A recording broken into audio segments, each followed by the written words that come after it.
Good morning, everyone. This is Tony from her Homestead Skills. Well, I'm enjoying the outdoors today. It is actually, we've had quite a bit of rain last night. I think it's the remnants of that storm or that weather event that devastated Texas again. So, yeah, we always do seem to get the remnants of those storms, and they really don't cause us too much harm. So yes, I did try my peaches, and they're not quite ready, but they are delicious. Yeah, they're still chewy.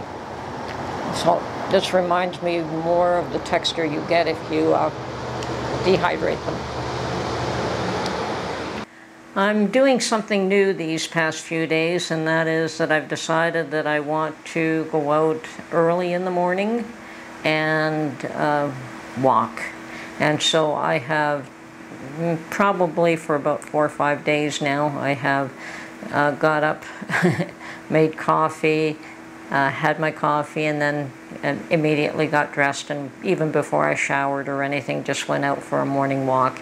And I'm doing this in order to build up strength, for one, and secondly, to get some exercise, make sure I get some exercise every day, and to hopefully flatten the tummy a little bit.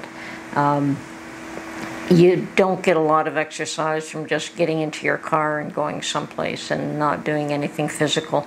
And most of the physical work in the garden is done for me. That is just like preparing the ground, preparing the soil. That's the most physical work, and that's already passed. And that does me the world of good. I have no issue picking up a shovel and, doing some physical work that way. I actually miss it when I have nothing like that to do. So the morning walks are now hopefully going to become a standard. We'll see how long I last. I'm not one for the gym. I cannot stand going to the gym. I cannot stand being around other people who are just so enthusiastic about it. I have a daughter who just loves it, but it's just never been my thing. I think there was a time even when a family member had encouraged me to go with her, and I did, and I didn't know any better, and I certainly didn't bring water, and I just felt really sick pushing myself that hard. I learned later that I was just totally dehydrated, but that was it for me for the gym. So now I've started with a 20-minute walk, and I've built that up to 30 minutes and 40 minutes. Now today, we had rain all last night, so I didn't get out. But I did get out later when there was a lull in the rain. I think we're expecting some more. But there was a lull, so I went out, but did another quick 20 minutes, so I didn't get caught in more rain in case it did come back. We're expecting more rain. Now this is the remnants of what has hit Texas really hard. I think it's Beryl. I don't know what name they've given it, but it is the remnants of that. And we do tend to get the remnants of these big storms that hit the south. The bigger they are, I think the more we feel them. Rarely do they become dangerous here, but we may get severe thunderstorms or other severe weather because of it, but as I said, not very often does it become life-threatening. Not to say that we haven't had dangerous weather here in the past. We have. It's just not as common as what it is in the U.S. Now, I am going to focus a little bit more in the future on doing some more freeze-dried foods. I know that not many of you have these machines, and perhaps not interested, and that's fine. I understand that. I still want to do a lot of canning in the future, just not now. It's too hot for that, and it won't be long. I think the harvests are coming very soon. I know my son was saying that his cucumbers are really producing, and he did plant pickling cucumbers, and I told him, son, pick them often. The more often you pick them, the more that they will produce, and if you want, we could make some dill pickles for you. So yes, he was just His little plot is producing beautifully. His little pepper plants, I think he's got more than 20 or 30 little green peppers on them so far. But he did buy his ready grown, and I grew mine from seed, so mine are a little bit behind his. Perhaps if I'd started the seeds earlier, they might have been in the same range. But things seem to be coming up early this year. Like the tomatoes seem to be early. There's lots of tomatoes out. They aren't ripe yet. Some were. As a matter of fact, there were some that were ripe and they were split just because we had so much rain. So I'm not too worried about that. There's still lots of time for more tomatoes. Now I'm still hoping for a good bean harvest, good tomato harvest, good pepper harvest, good garlic harvest. A lot of my other things have been decimated by the rabbits, but I've replanted some things and we'll see what happens. I've also, where my peas did not come up, I dug that up and I thought I'd put down some watermelon seeds, and we'll see if those come up. So it's all good. Not everything succeeds every time, so not sweating it at all this year. And the bulk of what I put away I still buy anyway rather than grow myself. Normally what I grow is just to have fresh for my table in season when I can.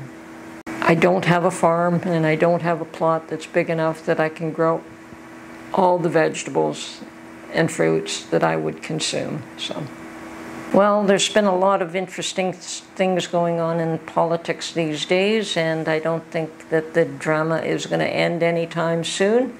The fallout from the debate between Trump and Biden has not run its course yet. It is changing things on a daily basis, on an hourly basis. I did watch the whole thing. There is certainly a push from all those who once supported Joe to now get him to step down and to remove himself, and which is rather surprising, but I guess they can no longer hide the fact that he has diminished capacity, that there is something wrong, even though they choose not to name it and make it public. And he is refusing to acknowledge his own weaknesses and step down at this point. And he has a son and a wife who are totally supportive of him maintaining the position that he's holding now.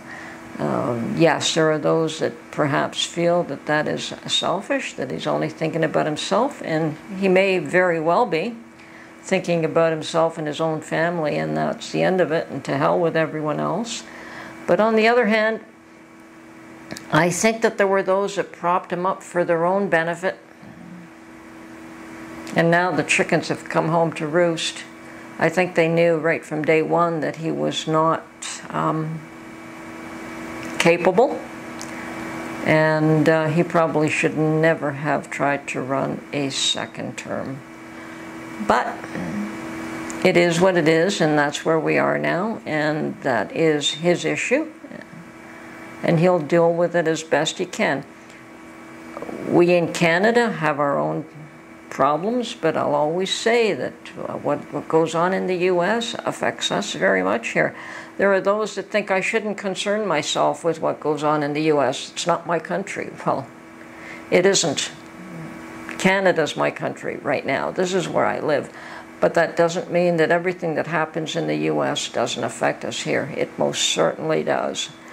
The economy in the U.S. affects the economy in Canada. The immigration in the U.S. affects the immigration in Canada. It happens both ways. I know that there are those that are complaining that a lot of immigrants are using Canada to get to the U.S., but it works both ways too. There's a lot of immigrants coming to Canada through the U.S., and it's an issue all the way around, all the way around. So yes, it's an ugly situation, definitely. And the politics. You cannot say that the politics are any different, that the political leaders are any different in the US and in Canada. Biden and Trudeau are two peas in a pod. Their ideology is exactly the same. They think alike. They are moving towards the same end. And the population is refuting what both of them are doing. So, on the whole, yes, you're always going to have those that are supportive of what they're doing because they are the ones that benefit from those events. But the majority suffers. So the majority is starting to revolt, and you're seeing that not just here in North America, but all around the world. Those that are suffering because of the decisions made by politicians that don't really benefit their own people.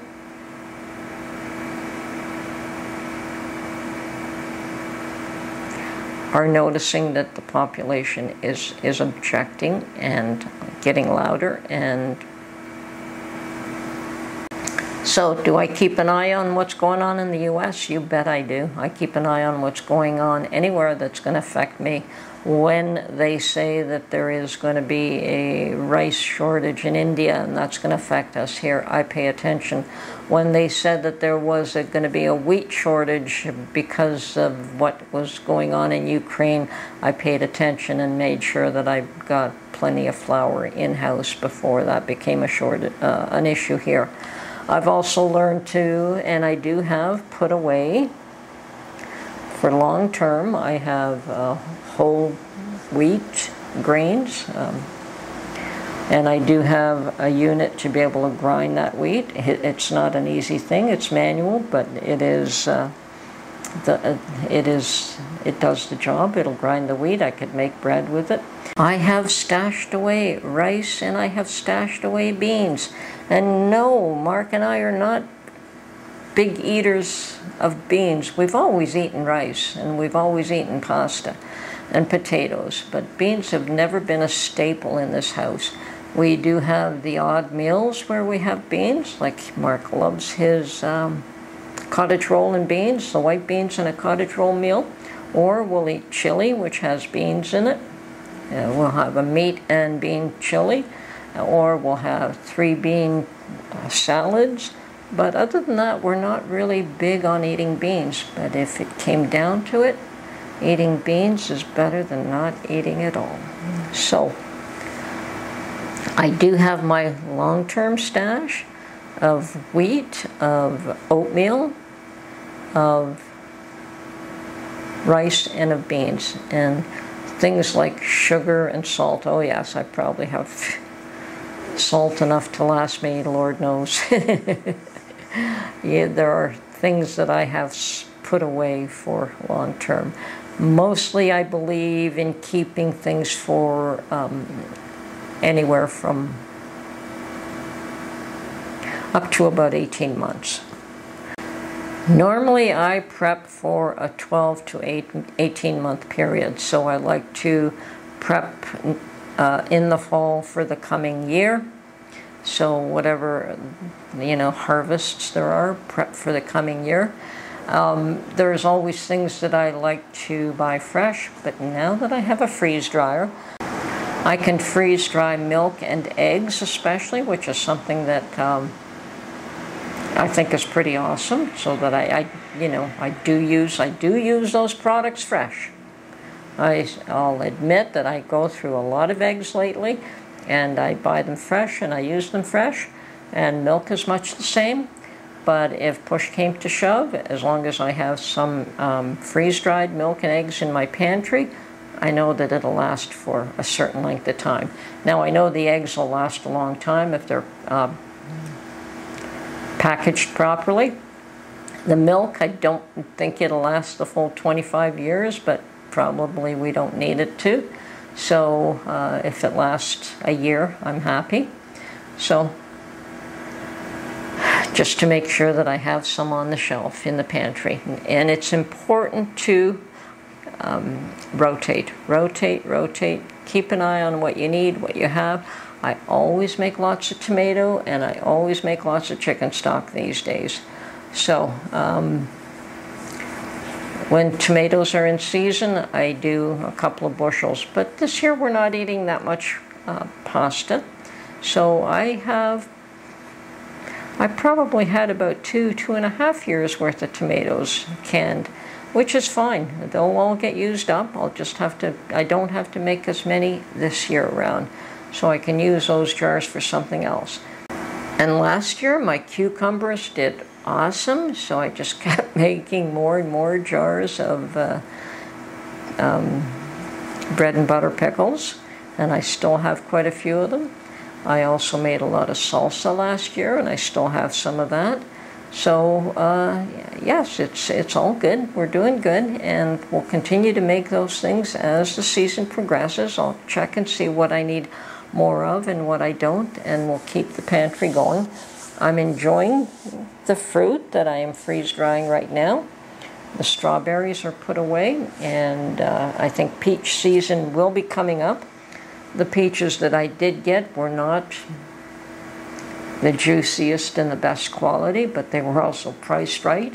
So it was good to use them as a test to see if I would like them freeze dried, and I do. So when they are fully ripe and nice big juicy ones, I will be making another big batch of those. So keep an eye on what's going on. Prep what you can. When you can get things at a good price, put it away. Keep an eye on what's going on in the world, because it all affects you. It all affects you. What goes on in one country will affect us here. What goes on in Canada, maybe to some degree you don't think it affects you in the US, but to some degree it will. But mostly it's the other way around, because you're so much bigger than we are. And what you do in the US will affect us here. And I understand that all our leaders are in the US right now, and I keep reading about how our Prime Minister is going to get a good talking to from a number of other leaders who are pretty annoyed with him for not having even a plan to meet the 2% of GDP commitment for defense, for NATO. So I guess there are others that maybe have not met that quota, but at least they have a plan to do so. And there are others that have exceeded, whereas Canada doesn't even have a plan to meet their commitment, which is pretty odd, considering that had no trouble pushing the population to try and meet green agendas with carbon taxes and God knows what else. And I don't know how the money that they're taking for this carbon tax is going to do anything at all. It's just an excuse to tax more money. It isn't changing anything. They're not applying those dollars to anything that I can think of. It's just the government taxing. Another scheme to get more money. Whereas meeting a 2% GDP commitment for defense, they would have to show something for it.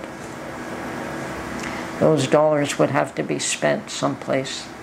Anyway, if he gets a chewing out, it's well deserved, and it's all good by me. I think that, yes, everyone should meet defense commitments. If anything, national governments are responsible for is national defense. They probably should keep their noses out of many other things, but nationally they should be concerned about defense, and that is something that they should be focused on. Anyway, this is Tony from Her Homestead Skills. Keep your eyes open, keep prepping, stay safe, be good. Talk to you soon. Bye for now.